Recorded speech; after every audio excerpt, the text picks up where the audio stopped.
Assalamualaikum warahmatullahi wabarakatuh. Sahabat misteri yang budiman, selamat berjumpa kembali di channel 1001 Misteri.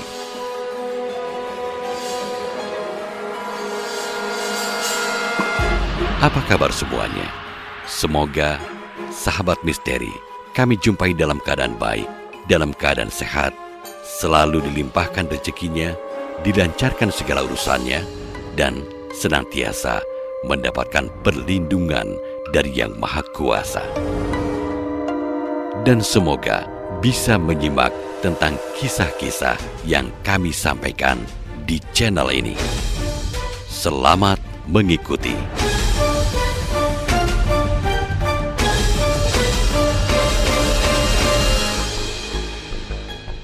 Para pecinta misteri yang budiman, pada akhir episode yang lalu dikisahkan Ranti, Aldi, Ani, sopir kapal, dan 2 orang temannya tengah menanti suara yang keluar dari sumur. Seperti yang disampaikan oleh laki-laki berjubah putih yang diceritakan oleh Ani. Tiba-tiba Ani berseru dan beranjak dari tempat duduknya dan kemudian bangun seketika itu juga. Saat itulah semuanya langsung berhamburan berlari ke arah sumur, serentak untuk melihatnya apa yang akan terjadi.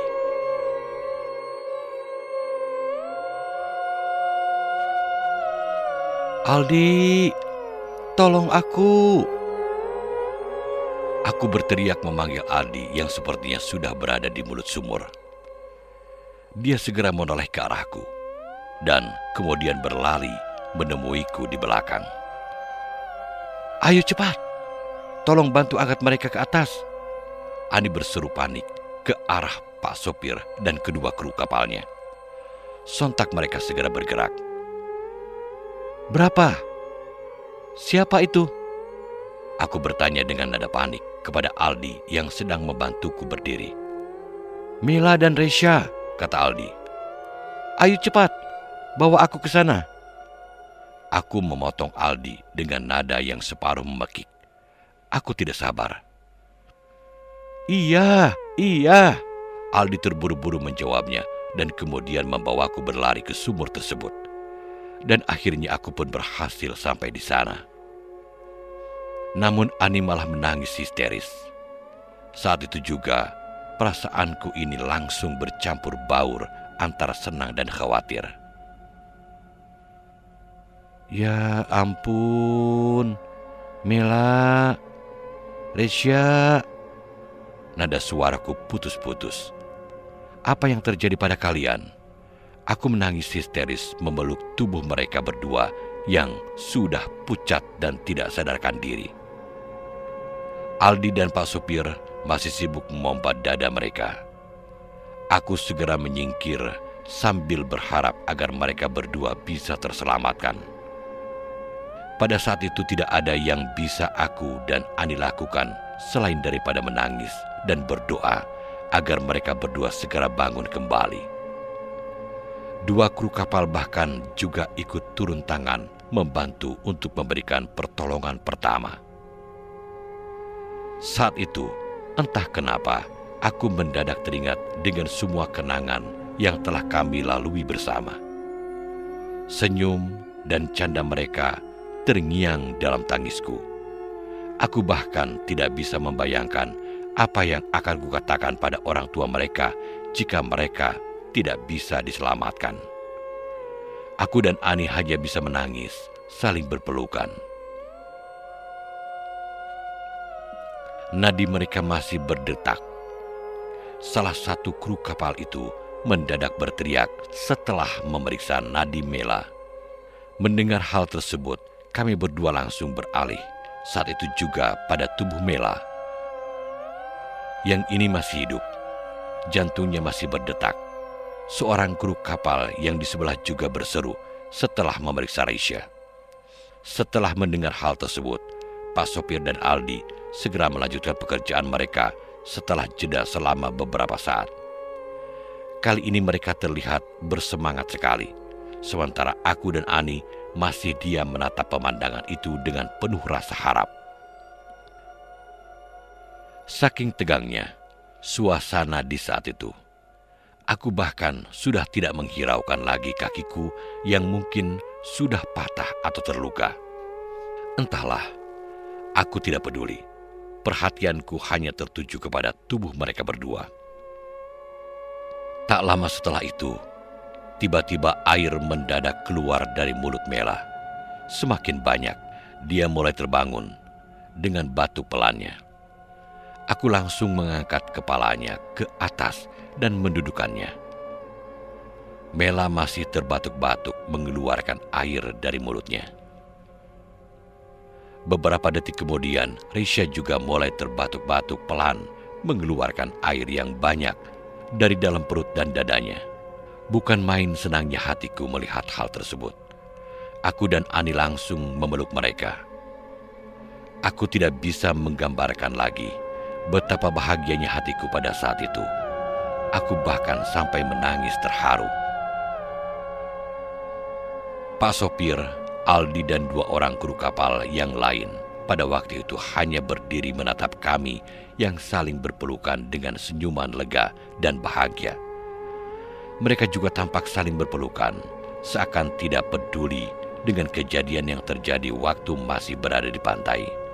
Mereka bahkan terlihat lebih akrab. Mela dan Risha kini sudah sadar kembali. Mereka hanya bisa menangis terharu setelah melewati kejadian sulit yang bahkan belum pernah terbayangkan di dalam benak kami semua. Kami saling berpelukan. Kondisi tubuh mereka masih sangat lemah. Mereka bahkan masih belum bisa berbicara. Mereka sudah kehilangan banyak tenaga. Ditambah lagi dengan rasa lapar karena tidak makan selama beberapa hari. Untunglah saat itu aku tidak lupa membawa logistik. Ada beberapa potong roti di dalam tas di punggungku. Mela dan Risha segera menelan roti tersebut dengan lahap hingga habis. Jam sudah hampir pukul 6 sore. Senja sudah lama membentang di langit barat. Hari akan segera berganti malam. Kami semua segera bergegas menuju pantai untuk membawa Mela dan Risha untuk beristirahat. Untuk kembali menuju pantai, kami juga harus kembali menempuh jalan mendaki. Saat itu aku bahkan sampai beberapa kali terjatuh karena kondisi kakiku ini sudah tidak begitu baik lagi. Hari mulai gelap, jalanan sudah mulai tak terlihat lagi. Akan tetapi beruntunglah aku sempat memasukkan 2 senter ke dalam tas sedangku. Dengan 2 senter itulah kami berjalan pulang melewati hutan. Sebenarnya sulit sekali rasanya untuk berdiri dan apalagi berjalan. Akan tetapi, beruntunglah Ani membantuku berjalan hingga kami pun sampai di pantai dengan selamat. Kami tiba di pantai hampir sekitar pukul 8 malam. Setibanya di tenda, kami langsung memberikan beberapa makanan yang ada kepada mereka. Karena mereka sudah begitu lapar sekali. Setelah itu, barulah kami membaringkan mereka berdua di dalam tenda untuk beristirahat. Kaki kiriku masih terasa sakit. Kini aku sudah sedikit lega karena 2 orang temanku itu sudah tertidur pulas di dalam tenda. Aku memutuskan untuk melihat kondisi kakiku yang sampai pada detik itu belum aku lihat. Aku terkejut setelah menaikkan kaki celanaku. Ternyata kakiku itu sudah bengkak dan sedikit membiru. Sini aku lihat, tiba-tiba Aldi mendekatiku dari belakang untuk memeriksa kaki tersebut. Wow, sepertinya kakimu ini harus cepat-cepat diurut, karena tulangnya sudah tergeser. Aldi sedikit mengerutkan dahi setelah melihat kondisi kakiku. Lalu dia pun membantuku untuk mengurut kakiku tersebut untuk mengembalikan posisi tulangnya yang sudah bergeser. Aku baru tahu, ternyata Aldi bisa mengurut kaki orang patah dan tergeser tulangnya seperti yang aku alami. Kata Aldi, dia belajar dari kakeknya di desa. Beliau adalah seorang kiai yang sering mengobati orang sakit. Bukan main sakitnya kakiku pada saat itu. Aku bahkan sampai berteriak sambil menutup mulutku. Itulah kali pertamanya kakiku diurut. Rasanya jangan ditanyakan lagi. Benar-benar sakit sekali. Namun untunglah itu tidak berlangsung lama. Sekitar 5 menit kemudian Aldi sudah menyelesaikan pekerjaannya. Dan kemudian dia mengikat kakiku itu dengan kain setelah mengoleskan balsem. Kini aku sudah mulai merasa sedikit membaik. Karena Aldi sudah menghentikan pijatan di kakiku. Kalau saja aku tahu begitu sakitnya, pasti aku nggak bakalan mau mempersilahkan dia memijatnya. Akan tetapi aku juga merasa beruntung, karena sekarang kondisi kakiku ini sudah mulai membaik. Pada saat itu, malam sudah semakin larut. Hawa dingin mulai membekuk tubuhku. Ani sudah tertidur di dalam tenda bersama Mela dan Risha. Aldi masih ngobrol bersama sopir kapal dan 2 orang temannya di depan api yang menyala di halaman tenda. Kini, pekerjaan kami sudah mulai berkurang. Kami hanya tinggal mencari Abin, dan semoga saja pria itu kembali lagi ke dalam mimpi Ani di malam ini. Dan semoga saja Abin akan segera ditemukan di pagi besok. Malam kian larut. Aku pun memutuskan untuk tidur. Pagi telah tiba. Sinar matahari sudah berkilau menerobos jaring jendela tenda. Tidak ada suara yang terdengar. Sepertinya mereka semua masih tertidur pulas karena lelah berjalan dalam jarak yang cukup jauh tadi malam. Ataukah mungkin tadi malam mereka malah begadang sampai pagi? Entahlah, aku tidak tahu. Aku segera bangun dan keluar dari tenda untuk membangunkan mereka semua. Karena hari ini kami harus kembali bergerak untuk mencari Abin yang masih belum ditemukan. Sesampainya aku di luar, aku sempat heran dan kaget. Oh my God! Aku mendesah dalam hati. Ternyata hari sudah siang. Aku salah mengira bahwa hari masih pagi. Saat itu jam sudah pukul 11 siang.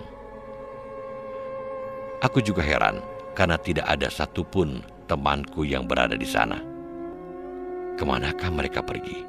Atau jangan-jangan mereka sudah pulang dan meninggalkan aku sendirian di sini? Begitulah pikirku separuh khawatir. Aku segera masuk ke dalam tenda Mela dan Risha. Aku merasa lega karena saat itu mereka berdua masih tertidur nyenyak di dalam tenda tersebut.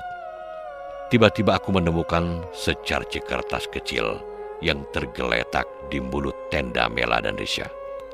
Aku segera mengambil kertas tersebut dan kemudian membacanya dengan pelan.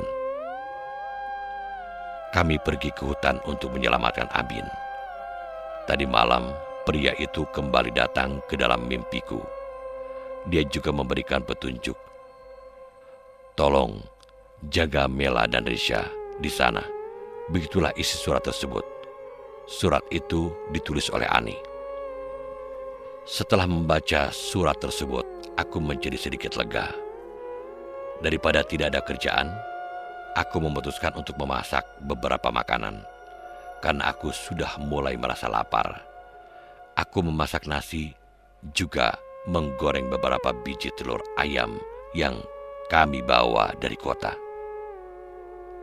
Setelah semuanya matang, aku kemudian membangunkan Mela dan Risha dan mengajak mereka untuk makan siang bersamaku agar kesehatan dan kekuatan mereka bisa pulih kembali.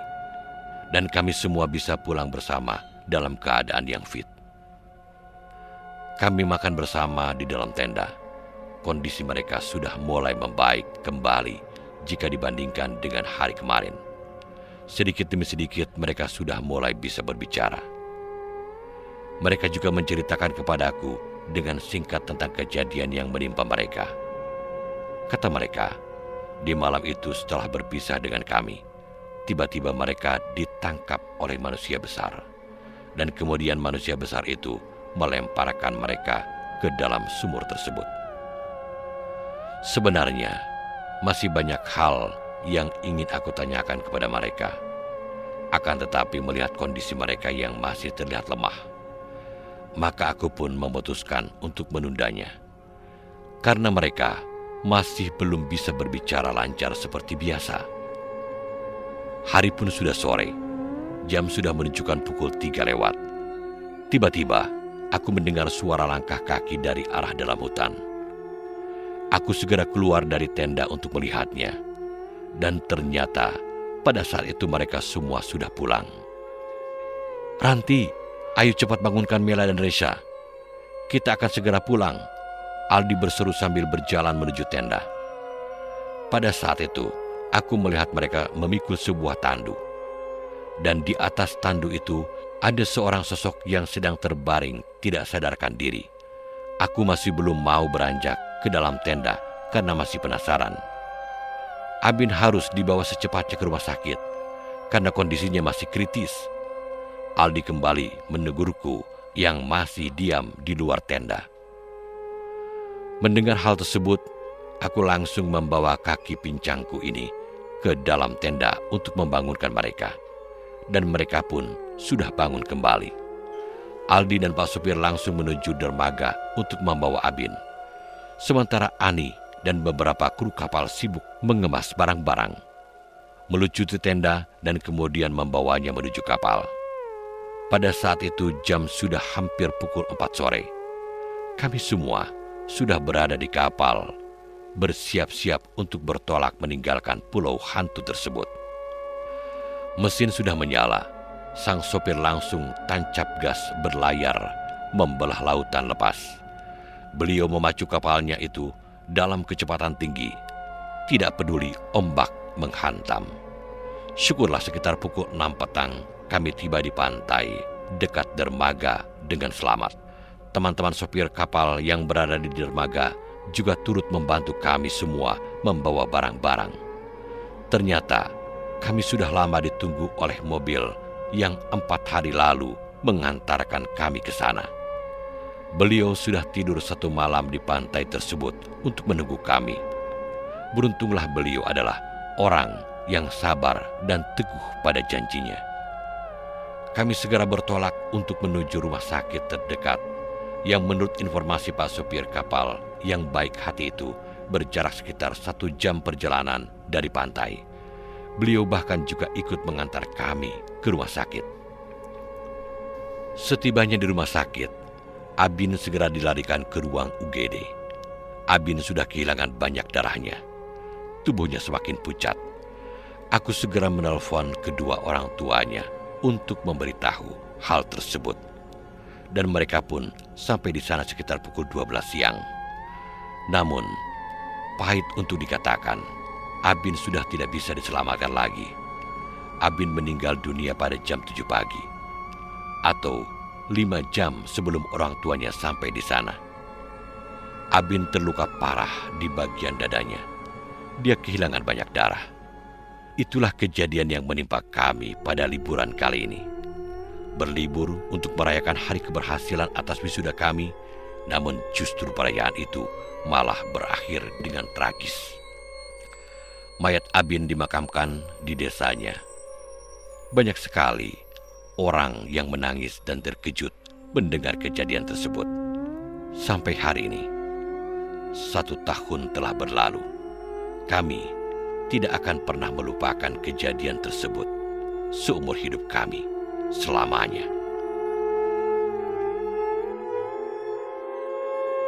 Demikianlah para pecinta misteri yang budiman, kisah yang dapat kami sampaikan dalam episode Terjebak di Pulau Hantu. Semoga kita semua bisa mengambil hikmah dan manfaat dari kisah yang sudah kami sampaikan. Terima kasih atas segala perhatiannya dan sampai jumpa dengan kisah yang berbeda. Wassalamualaikum warahmatullahi wabarakatuh.